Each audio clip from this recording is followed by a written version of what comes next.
actually interesting how the whole thing comes apart, because there's only a couple of exposed screws on the bottom, right there.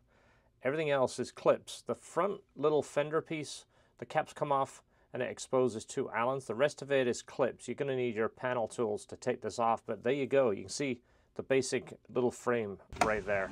So once one side comes off, flip it over, take the other side off, and then it exposes to kind of see the inside, and you see how this cool little mechanism works. Interesting, this is the power supply from the battery. Any of you RC guys recognize this? This is an XT60 connector. That's the main power supply from the battery, and then this is part of the battery voltage. This will be a smart battery, kind of like your RC stuff too. When we take this out, we'll take a look at that. But right now, we're just stripping all the wiring.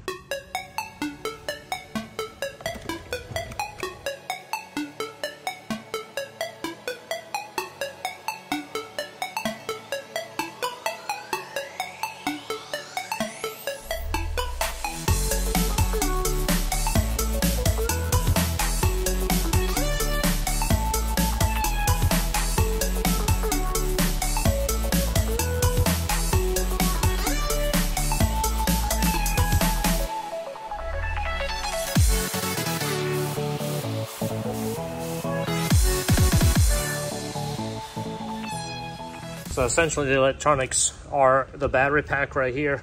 This is the speed controller, the motor controller, basically like an ESC in an RC car. That's obviously that controls the power. Front light and charging port right there, the 2 different wires there. It's got a 3 wire for the charging port and a 2 wire for the headlight, and then the tail light is a 3 wire because it is a brake light and tail light right here. This whole piece all clips together. This bolts to the frame. There's a bunch of Phillips screws around here. Everything is all incorporated around it. Brake cable is all the way through here.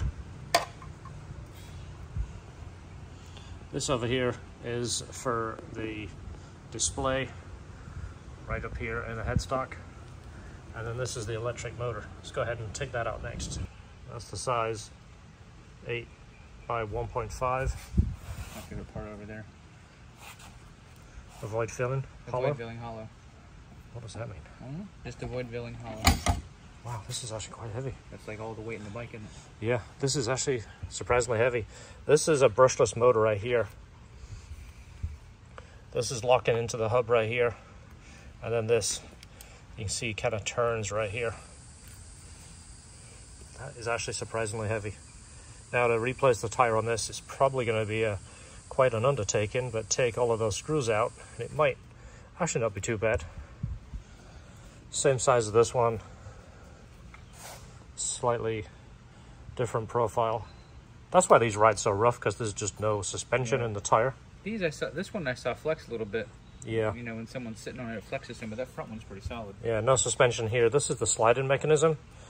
This is the part that you have a bit of problem with the whole ratchet piece. I'm going to show you how this works, because it's actually quite clever. Once you see how this works, you can't really get mad at it, because it is kind of stiff and it is a little bit clumsy when you slide this mechanism forward and back. This is the mechanism here that you're releasing it, right here. See that? This part here, this is like a cam. So you're gonna basically release this to reduce the pressure on the slide mechanism. Then we're gonna lift this up right here.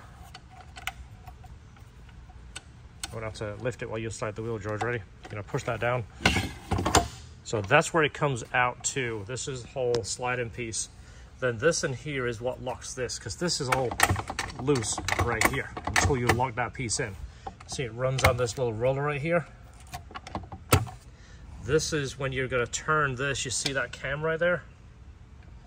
This is what locks into place.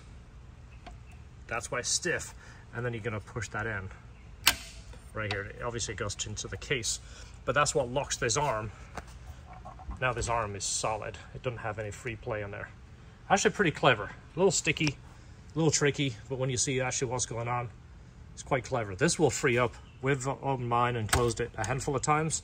So this, you don't want to open this all the way because you don't have any leverage. You want to try and keep this about here, and then you can turn that.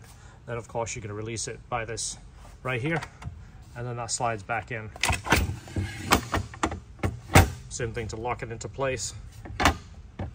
Basically going, is it locked in all the way? Yeah, right there. Yeah, and then locks into place. So it's quite clever, but that's what the frame looks like. That's your Motocompacto stripped down. This here is, Just my head stop wires. oh yeah, that was the control up here. This is the e-brake, rear brake, which looks very much like a Honda. Remember the old Honda motorcycles?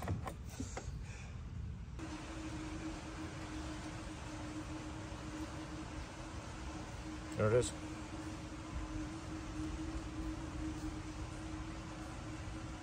Just a small version of the motorcycle stuff, isn't it? Yep.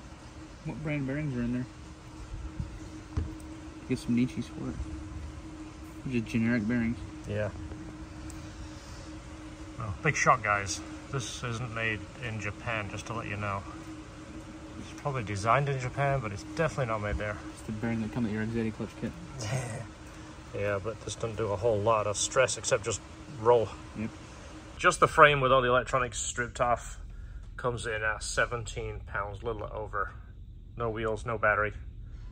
Just the electric motor right here is actually surprisingly heavy. Let's see where we're at.